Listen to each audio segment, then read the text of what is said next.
Have you noticed how radically different it feels finding information online lately? I mean, it's really not just scrolling through links anymore, is it? No, not at all. It feels like we're right in the middle of this huge seismic shift in how we discover things, how we make decisions.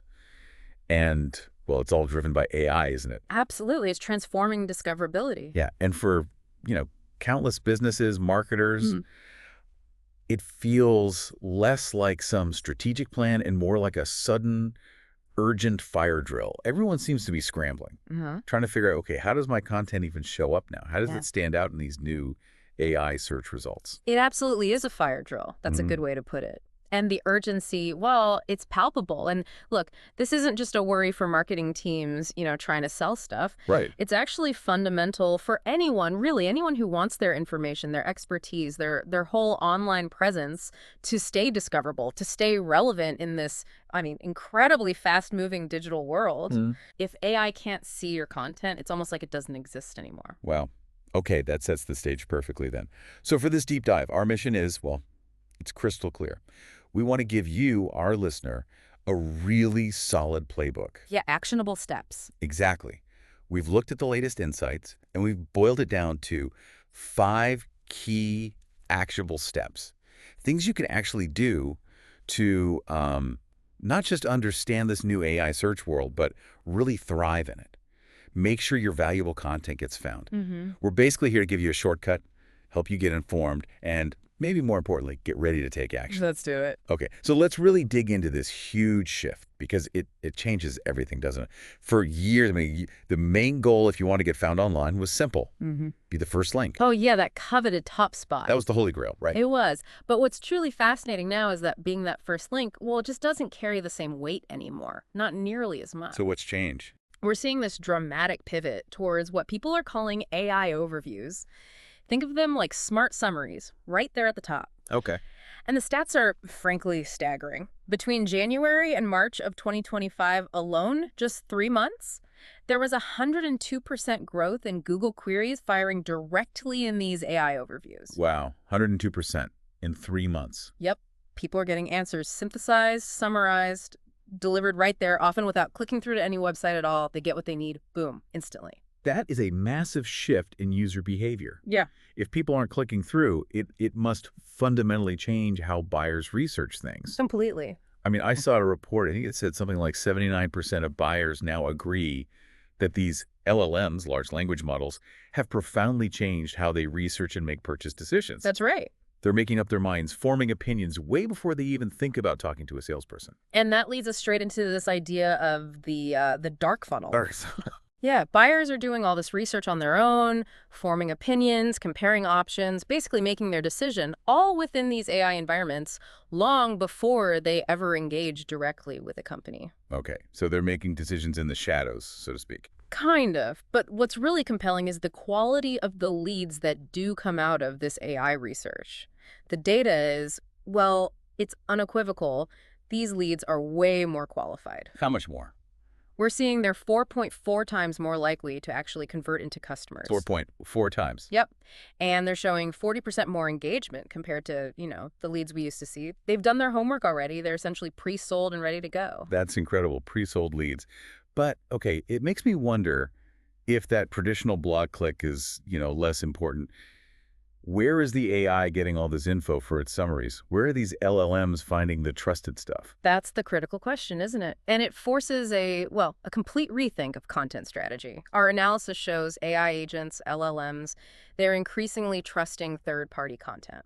Okay. Not just your own stuff. Exactly. It's no longer enough for your insights or your product info to just live on your own company blog or website.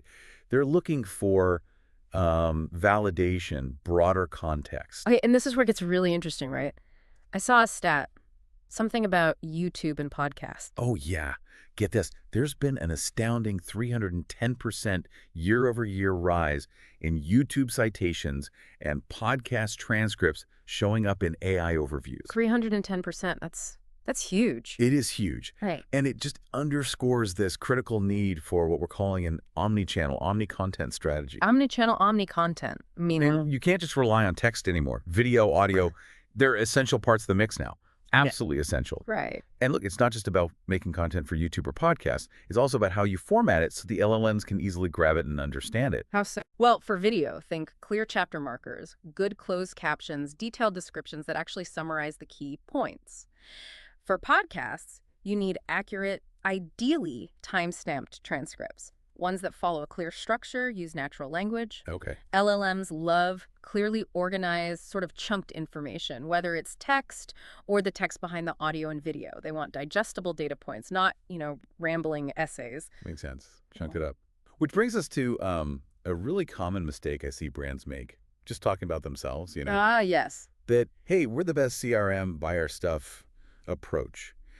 In this new AI world, is that even thought leadership anymore, or is it just noise? Frankly, in the AI era, no one cares about your self-promotion like that. Harsh, but fair. It's not thought leadership, it's just marketing spiel. The focus really needs to shift dramatically away from just plugging your product towards creating genuinely valuable stuff. Insights your ideal customer would actually find interesting, even if it doesn't directly mention your brand every 5 seconds. Like what? Give me an example. Like, practical advice for career growth in their industry, or solving specific, really thorny problems your customers face day to day, or maybe deep dives into industry trends they need to know about.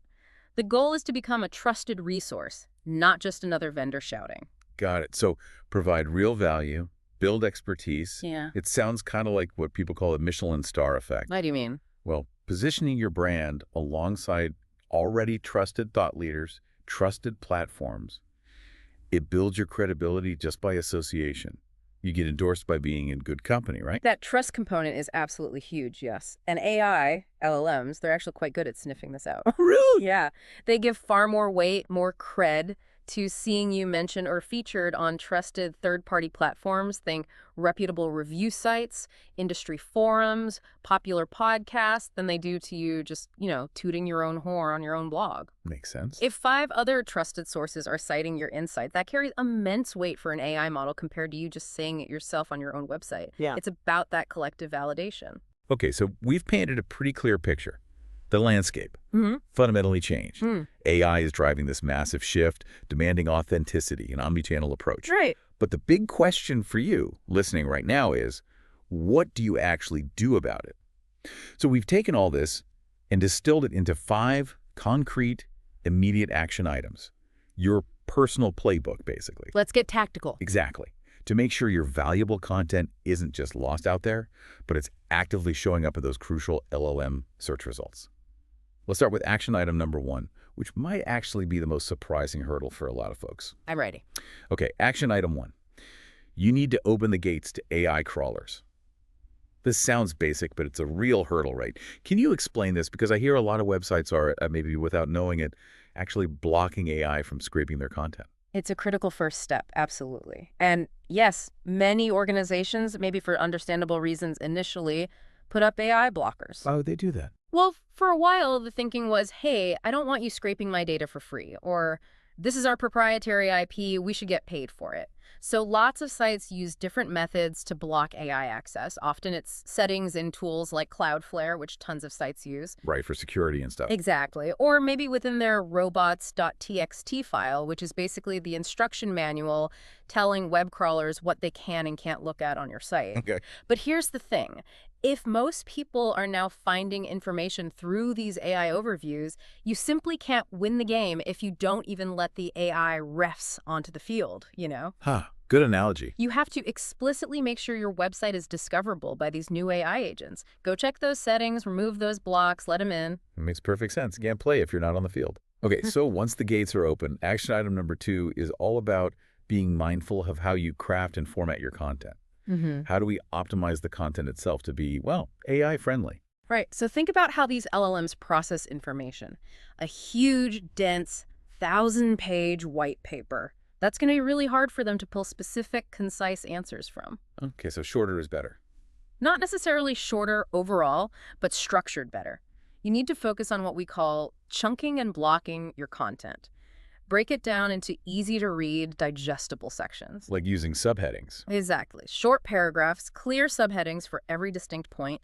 Use bulleted lists, numbered lists, maybe even build out dedicated FAQ-style sections that directly answer specific questions your audience asks. Like preempting the questions. Precisely. This lets the LLMs easily find and extract those specific answers, almost like looking up a word in a dictionary. And what about the language itself? Crucially, avoid corporate jargon, please. Oh, yeah? LLMs are trained on vast amounts of human language, right? They respond best to authentic, conversational tones. Use the language your buyers actually use when they search online, not your internal company buzzwords. Make it sound human? Yes, it should sound approachable, almost like flashcard style, maybe. Concise, clear, not like a dense textbook.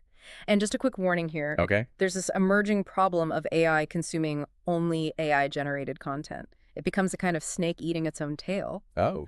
Yeah, the LLMs start feeding on generic, rehashed, sometimes inaccurate AI stuff, and the overall quality of information online can degrade.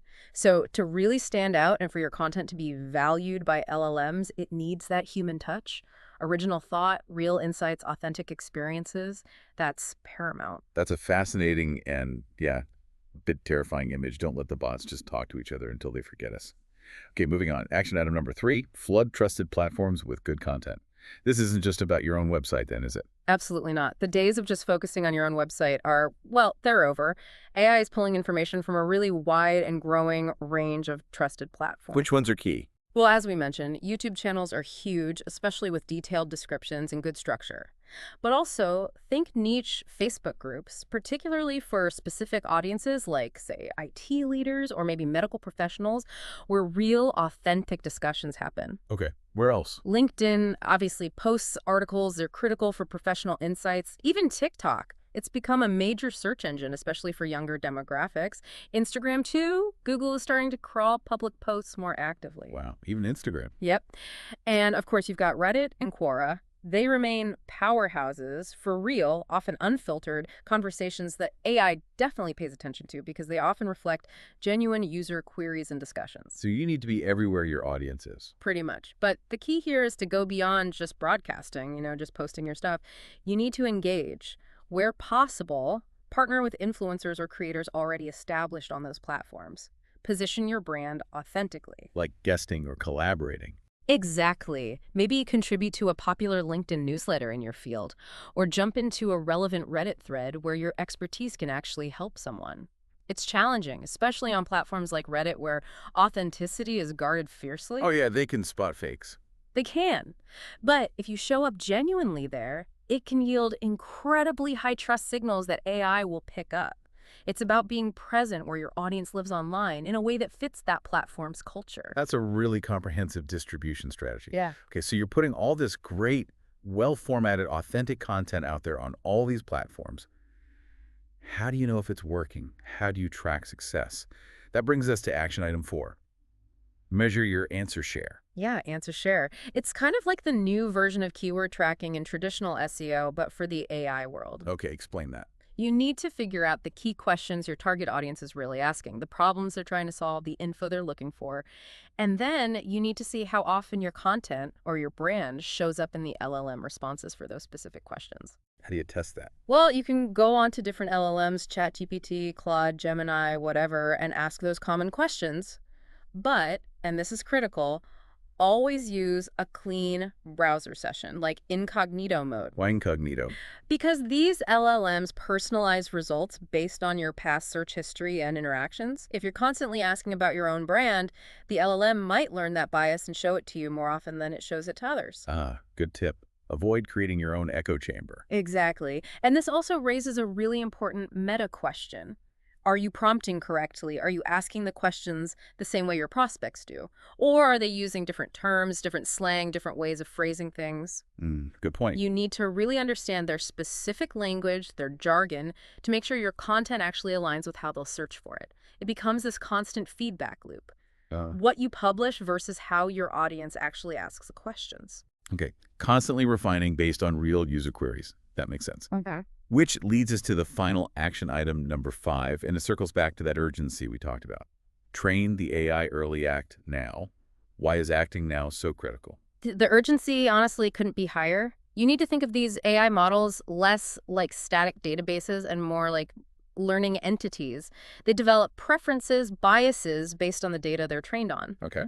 So if the early data they ingest establishes certain ideas, certain facts, or even certain brand associations as dominant or trustworthy, it becomes incredibly difficult to change their mind later on. Like trying to break a bad habit. Exactly. It's like trying to correct a deeply ingrained habit or belief.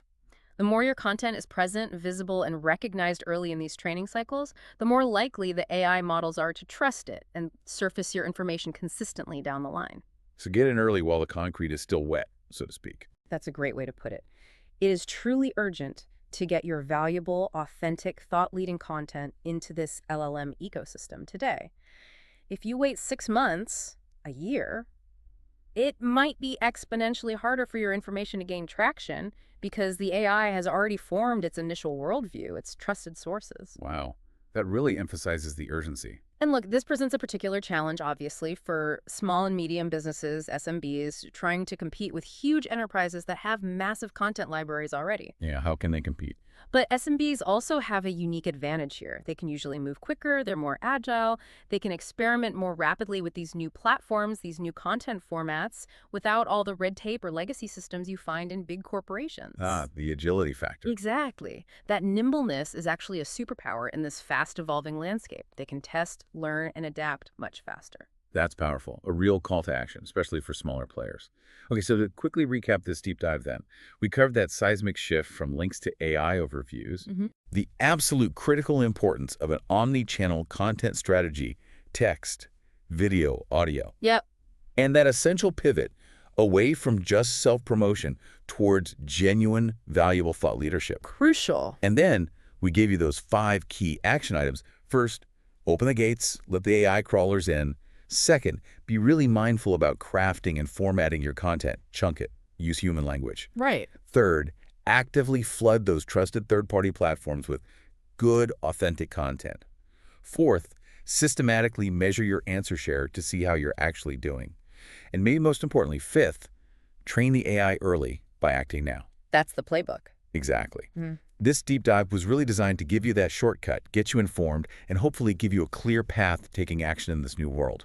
And just as you think about all this, maybe here's a final provocative thought for you to chew on. Okay, leave us with something to think about. If AI search truly becomes the dominant way we find information, how might businesses, and I'm thinking especially about smaller ones, those SMBs with perhaps fewer resources, how might they need to radically reinvent their marketing, their discoverability strategies just to survive? But more than survive, to actually stand out and connect with their audience in entirely new, maybe more creative ways? The rules are definitely being rewritten right now, and the future, I think, belongs to those who can adapt the quickest and smartest. A powerful question to end on. So what stands out to you from this deep dive? Do you have your own hot tips for showing up in AI search that maybe we didn't cover? Or perhaps you disagree with some of the points we discussed? We'd genuinely love to hear your thoughts and keep this conversation going.